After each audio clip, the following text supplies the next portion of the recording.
E aí pessoal, meu nome é João Vitor, esse é o Pêndulo e sejam bem-vindos a mais um vídeo. Hoje a nossa missão vai ser conversar sobre Step 2 CK, essa famosa prova que muitas vezes as pessoas passam por despercebida já que tem um Step 1 para se preparar. Beleza, então como a gente já faz um tempo que não grava aqui, já vou pedir para vocês deixarem o like, se inscrever no canal e mandar esse vídeo para aquele seu amigo perdido que não sabe nem para onde ir. Vou começar aqui com o nosso prelúdio de sempre. Quem já viu o meu vídeo do Step 1 já sabe que eu divido assim, faço um prelúdio, converso sobre a prova e depois faço minhas noções gerais daquilo que aconteceu. Galera, vamos lá. Step 1 foi feito lá em 2021, em maio, e só em julho, 2 meses depois eu fui receber minha nota, e quando recebi minha nota, que eu vou deixar no card aqui para vocês verem como é que foi todo o processo, eu simplesmente dei uma esfriada. O que significa isso? Eu vou dizer que eu tirei férias. E essas férias duraram bem mais do que eu imaginava. E alguns podem se perguntar, cara, por que você não emendou logo no estudo do Step 2? Já que todo mundo fala que uma prova ela é muito bem correlacionada com a outra em certos graus, a matéria por vezes se repete. E aqui já vai ser uma primeira dica para vocês. Eu dei um gap grande, que eu vou falar para vocês em seguida o porquê disso. Mas se puder não dar esse gap tão grande, já é a primeira dica. Mas por que eu dei esse gap tão grande? A primeira razão desse gap tão grande foi por conta de eu gastei todo o meu dinheiro que eu tinha economizado, então essa prova que você separa cerca de 10 mil reais por prova já não tinha aquela quantidade disponível naquele momento. Eu dei aquele período de férias que eu falei agora há pouco e também eu aproveitei para me formar. Como assim se formar? Vocês devem estar perguntando. O início do meu internato eu deixei um pouco de lado, no quesito de era Step 1, foco total, e a partir daí, uma vez o Step 1 sendo totalmente águas passadas, eu fui me formar médico. Eu fui ter que aprender conduta, fui ter que aprender guideline, coisas que até então eu não focava tanto, por ser um foco maior em ciências básicas. E de toda forma, pessoal, para não perder totalmente o contato com os steps e o SMLE, eu acabei fazendo esse canal e também fiz algumas outras iniciativas, dentre elas o Dose de Diagnóstico, que é no Instagram. Eu convido vocês a dar uma olhada lá e vou deixar um link aqui embaixo também, caso se interessem. Beleza, me formei e a partir daqui eu pensei que eu poderia trabalhar e estudar. Consegui o dinheiro para pagar minhas provas e tudo ia transcorrendo de um jeito muito mais tranquilo. E é aqui que eu comecei o meu engano e algumas frustrações foram vindo. Isso a gente vai ver. Eu vou dividir esse período em três fases de estudo. A pré-fase, que eu vou trabalhar com vocês essa parte de começar a trabalhar. A segunda parte, que é vou tentar estudar, mas o processo não está tão bom. E uma terceira parte que eu consegui engatar um pouco melhor nos estudos, mas ainda tiveram alguns desafios que a gente vai conversar sobre. Então, pessoal, o primeiro período foi, na verdade, uma adaptação. Eu tinha acabado de me formar e ia começar a trabalhar para juntar o dinheiro, só que eu não contava com quantos entraves e dificuldades ia apresentar, principalmente nos primeiros 3 meses de formado. Que é o quê? Alguns podem se identificar, outros irão se identificar se forem trabalhar no Brasil em algum momento, que é abrir uma PJ, você tem que abrir uma empresa, lidar com o contador, lidar com pessoas que vão lhe empregar para você dar seus plantões, ou se você quiser um PSF, saúde básica, tem que ir atrás também. E se for plantões, como no meu caso, a gente lida muito com imprevisibilidade de plantões, uma vez que as escalas de todos os cantos já estão fechadas e você pega aquele plantão que está sendo passado por alguém que não tem a disponibilidade naquele momento. Logo, fica um tanto quanto caótico essa mudança de internato em que eu já sei onde eu vou rodar, sei lá, no mês seguinte, 2 meses depois, 3 meses depois, em comparação com eu não sei se eu vou ter um plantão essa semana ou na próxima, ou se é amanhã, ou hoje de noite eu posso estar num plantão. Essa parte com certeza foi uma dificuldade grande para mim. Aqui eu usei o OneBoss da minha namorada, que já fica meu agradecimento para Elisa. E foi basicamente uma readequação àquilo que eu já tinha me preparado antes. Ou seja, no Step 1 eu já tinha todos os bizus de como fazer as questões. mas por esse gap tão grande que a gente já conversou, eu acabei perdendo mão. E assim, eu precisava me readequar à leitura dinâmica, a marcar só aquilo que era mais importante. Então foi mais uma aclimatação do que propriamente uma fase de estudo propriamente dita. Nesse contexto eu usei, como eu conversei, o OneBoss, na minha opinião. Ele parece muito com o OneBoss do Step 1 em termos de um excelente material secundário. Eu não utilizaria como minha principal ferramenta de estudo, mas ele é extremamente satisfatório no que a gente fala sobre multimídia, questões com imagem, questões com áudio, as explicações também são boas. Agora, tem as questões mais difíceis de dificuldade 4 ou 5 que não vale nem a pena se estressar muito, realmente a galera dá uma... exagera bastante. Esse foi o One Boss, eu usei o Anki também. Aqui eu não consegui um deck de flashcards tão bom quanto o Zanki era para o Step 1. Pesquisei, não achei e acabei fazendo os meus próprios. Ou seja, eu pegava aquela questão que eu tinha dificuldade, eu errei, fazia um flashcard dela e colocava lá no Zanki com o intuito de eu ficar revisando ela o quanto antes. Outra coisa muito importante aqui foi que eu trouxe principalmente metodologias ativas. Isso a gente conversa melhor no vídeo do Step 1, mas metodologias ativas, pessoal, tem que ser o backbone do seu estudo, uma vez que você vai ser cobrado por lembrar das informações, não por assistir videoaulas. Voltando a falar um pouquinho mais sobre as frustrações, esses desafios, que eu acho importante a gente trazer aqui, porque quando eu estava estudando para o Step 1, a minha cabeça era, o Step 2 vai ser mais tranquilo. Só que, me preparando para a prova, eu vi que é uma prova tão desafiadora quanto, ela com certeza vai ser mais útil para a sua vida no geral do que o Step 1, uma vez que eu pergunto até para vocês, na prática médica, quantas vezes vocês viram a síndrome de Lesch-Nyhan? Agora, conduzir sepse ou diabetes é mais fácil você ver no seu dia a dia. Então, eu via muito o Step 1 como uma prova de você ou sabe ou não sabe, acabou, não existe meio termo. Já o Step 2 é a prova do pode ser essa, pode ser aquela, mas qual a mais certa? Então, sempre ficar em dúvida entre duas era quase como o normal na preparação dessa prova. E é aqui que eu quero que já preparar para vocês. O Step 2 também é desafiador, ele tem suas peculiaridades que vale a pena você perceber isso antes e não chegar simplesmente achando que o pior já passou, porque esse processo vem para ensinar a gente até mesmo humildade, que sempre você vai ter dificuldades, sempre vai ver alguma coisa que vai lhe desafiar, vai fazer você superar seus limites e, no final das contas, isso é o que motiva nós, médicos, na grande maioria dos dias, é saber que tem alguma coisa ali que é um desafio, é um gostinho a mais que você tem de superar. E o Step 2 nada mais é do que isso também. Logo, esse foi os primeiros 3 meses de aclimatação. Essas frustrações vão vir em algum momento, vieram para mim forte, mas eu espero que trazendo isso à tona aqui já prepare alguns de vocês. Beleza, período recém-formado passou, agora a gente está no início de 2023. Aqui foi marcado basicamente por uma maior previsibilidade de plantões. Foi nesse período também que eu tive a honra e a oportunidade de conhecer o Bruno Lima, do USMLE Brasil, um dos nossos grandes bravadores que foram aí quando tudo era só mato, como a gente fala, né? E, assim, o cara me abriu os olhos de um jeito que foi sensacional, deu um ânimo a mais para estudar, me convidou também para fazer parte do programa do Med USA, que se vocês não conhecerem, vale muito a pena checar, principalmente para quem está começando o Step 1, não tem essa certeza tão grande ainda, ou tem muita dificuldade com inglês.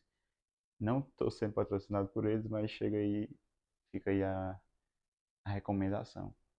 Inclusive, pessoal, aqui nesse período de estudo foi marcado principalmente pela compra do U-Word. O U-Word, para mim, continua sendo o melhor material que a gente vai ter, o mais parecido com as questões da prova mesmo. É um material que, se você comparar com o Amboss ele é muito bom em alguns sentidos, mas no geral o U-Word ele soma mais. Ou seja, ele não vai lhe perguntar o rodapé de livro, a exceção do guideline, ele quer que você saiba o grande, aquela parte vai ser cobrada com certeza, o high yield mesmo, ele se concentra muito nessa parte. Então, se ele como a gente fala, aloprar muito em alguma parte, vai ser a exceção, vai ser alguma coisinha que às vezes pode vir a cair, mas não é uma questão 5 machadinhos de 5 do One Boss. Entretanto, se eu for comparar o U-Word do Step 1 com o U-Word do Step 2, é como se ele deixasse a desejar. O U-Word do Step 1 eu lembro que tinham muitas imagens, fluxogramas, tabelas. Já no Step 2 eles têm aquelas tabelas do mesmo jeito, só que elas não são tão bem desenvolvidas e tão bem presentes nas questões quanto elas eram no Step 1. Não sei se um investimento mais forte no Step 1, que é o que a grande massa de aplicantes vai fazer, já o Step 2, a quantidade de clientes diminui muito, justifique isso.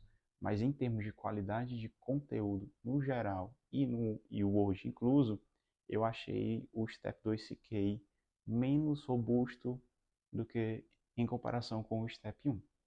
Além disso, continuei fazendo meu Anki ali, minhas questõezinhas que eu errava, eu achava difíceis, tacava lá para revisar depois. E aqui, pessoal, eu lembro que quando eu estava fazendo o Step 1, eu botava 5 blocos como meta. Aqui eu tentei fazer 4 e estava tendo muita dificuldade de cumprir os 4. Nesse período também a saúde mental foi lá pro ralo. E outra dica para vocês, que eu falei para mim mesmo no Step 1 e fraquejei no Step 2. Saúde mental tem que estar em dia. Terapia, espiritualidade, tudo. Beleza, pessoal. E esse período se encerrou com a primeira passada do U-Word. Começando a segunda passada, a gente ia começar o famoso período de Dedicated. Aqui, olhando o meu vídeo, eu lembro que eu falava, se isole de tudo, suma e faça só isso. Inclusive, eu gostaria de ter feito, mas a vida adulta bateu na porta e aqui eu tive que continuar trabalhando. Então eu peguei os 30 dias e deixei, na verdade, 40, 41 dias. Coloquei a meta de fazer, principalmente aqui simulados, ou seja, eu fazia no mínimo 4 blocos seguidos, com o intuito de me preparar já para a prova, uma vez que a prova tinha 9 horas. Então, se eu fosse fazer um simulado, eu fazia o simulado de uma vez, simulando tudo que eu ia me deparar no dia da prova. Ou seja, não podia tomar água dentro do bloco, se eu fosse no banheiro tinha que ser entre os blocos, e sempre pensando, se no dia da prova eu vou fazer 3 blocos seguidos, no simulado eu vou fazer os 3 blocos seguidos e só depois descansar. Colocando ali alguns pequenos descansos também, mas eu sempre pensava, faço assim hoje, faço assim no dia da prova, vou só reproduzir. Então, aqui foi basicamente simulados misturado com 4 blocos do U-Word. Eu pegava o U-Word, colocava no random na segunda passada e eu pegava o primeiro bloco. Terminando o primeiro bloco, eu não via minha nota, eu tampava ali com a mão, colocava para começar o segundo bloco. Mesma coisa com o terceiro e mesma coisa com o quarto. Uma vez vendo eles, eu ia corrigir os 4 de uma vez depois, para numa oportunidade seguinte eu já fazer os 4 novamente ou fazer um simulado dos oficiais mesmo. E conversando sobre os simulados oficiais, eu queria categorizar tipo os mais importantes, com certeza. E o World Self-Assessment 1 e 2 são os melhores, mais parecidos com as provas e realmente tem um maior grau de fidedignidade na hora da nota. Outro que parece muito com a prova é o Old e o New Free 120. Essas duas provas, elas medem muito o que a prova quer que você saiba em termos de conteúdo. Elas não são tão longas, elas são mais enxutas as questões e fazem com que você realmente tenha uma maior noção de como vai ser o seu dia de prova. Então, para mim, essas duas, tanto o Free quanto o U-Word, elas têm que fazer parte da sua preparação. Por outro lado, eu também fiz o NBMI. Cara, eu não gosto do NBMI. Por quê? O formato de questão é diferente do que você vai ter no dia de prova. Como que eu vou me preparar para alguma coisa se eu estou fazendo diferente do que eu vou fazer? Eles pegam 4 blocos de 50 questões.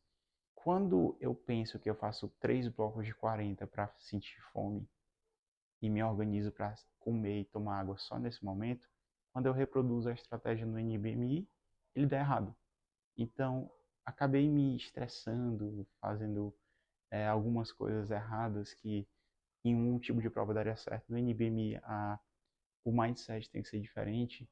Então, eu acabei fazendo um, mas eu mais me decepcionei do que propriamente foi válido. Mas isso é uma experiência pessoal. O NBMI traz questões que você tem que saber também. E quanto mais questões, melhor. Outra coisa que eu queria falar aqui e deixar muito claro é a questão de mindset. Essa prova, por mais que ela veja medicina, ela muito mais quer saber como você vê a medicina durante a exaustão. Porque 9 horas de prova deixa de ver simplesmente o que você sabe para como você vai conseguir aplicar aquilo, independente de como você esteja. Então aqui, pessoal, é muito mais você estar bem consigo mesmo, você estar com a cabeça quieta, fria, relaxada, do que propriamente medicina nua e crua. Porque depois de um tempo você só vai fazendo as questões e esquece realmente do que você ficou em dúvida, do que você ficou de questão sem fazer. Então, em determinado momento, você só tem que tentar manter o nível ali sempre constante, por mais difícil que seja. Beleza, no dia da prova, eu voltei a fazer a prova no Rio. Fiz em 2021, fiz agora em 2023. O centro estava basicamente igual, só que tinham mais pessoas fazendo em comparação com a lá em 2021. É, assim, o centro do Rio é bom, as cadeiras são confortáveis, não tem problema com barulho, tem água e café lá no período de que você sai da sala, do banheiro, ok, você consegue dar uma andada lá, uma esticada, uma alongada, então não tem problemas quanto a isso, o centro é massa.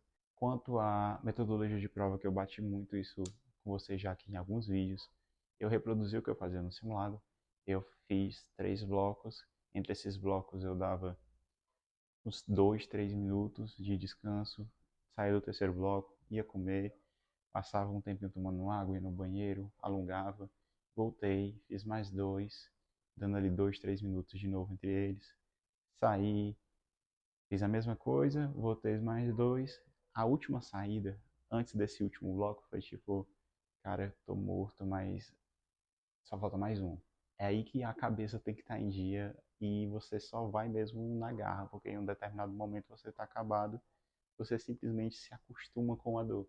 E aí a importância de você fazer vários simulados é se acostumar com o nível de exaustão, porque não melhora, você se acostuma. E agora a parte mais importante que eu deixo sempre pensando nessa em vocês que ficam até o final do vídeo, que é as take home messages, as partes mais cruciais que ou eu acertei ou eu errei, que vale a pena serem ditas uma por uma, que é, cara, é uma maratona, então se prepare para correr uma maratona não 100 metros. Cada um tem seu momento, seu ritmo, e é isso que vocês têm que tentar descobrir. Outra coisa, tenha perto pessoas que te motivem a ir cada vez mais longe. Pessoas que dizem que você não vai conseguir, que é um processo muito longe, demorado, porque você está fazendo isso. Elas mais atrapalham do que ajudam. Outra coisa que vale muito a pena fazer, simulado é para você simular tudo. Ou seja, se você for fazer um simulado, faça exatamente como a prova vai ser no dia. Só vá no banheiro nos seus breaks, só tome água, se alimente nos seus breaks, controle o ambiente ao seu redor. Isso vale tanto no simulado como no estudo. Cantos barulhentos vão te desconcentrar, tanto para absorver o conteúdo quanto para trazer ele à tona. E talvez uma das coisas mais importantes é aprender a se perdoar. Eu, trazendo o meu exemplo, eu fiquei um pouco tanto decepcionado, eu acho que eu criei muita expectativa em termos de nota. Todo mundo falava, ah, a sua nota no Step 2 tem que ser maior que a nota do Step 1. A minha foi inferior. Isso me deixou triste por um breve momento, mas depois realmente trazendo mais à tona tudo que eu tive que enfrentar durante esse ano em comparação com o que eu estava enfrentando no Step 1, foi diferente. Então, eu abriria mão de uma nota um pouco mais baixa para ter tudo o que eu consegui nesse ano e posso ser feliz com isso. Posso fazer os próximos passos mesmo com a nota mais baixa. Então, aprender a se perdoar talvez seja uma das partes mais importantes, não só para o processo, como para a vida como um todo. E é isso, pessoal. Eu deixei tudo bem anotadinho, com muito carinho no relato. Quem achou que eu falei alguma coisa muito atropelada agora, deixa nos comentários, dá uma olhada no relato do Step 1 também. Isso é uma sequência do relato do Step 1, então eu falei aqui com vocês como se vocês já tivessem visto o meu relato.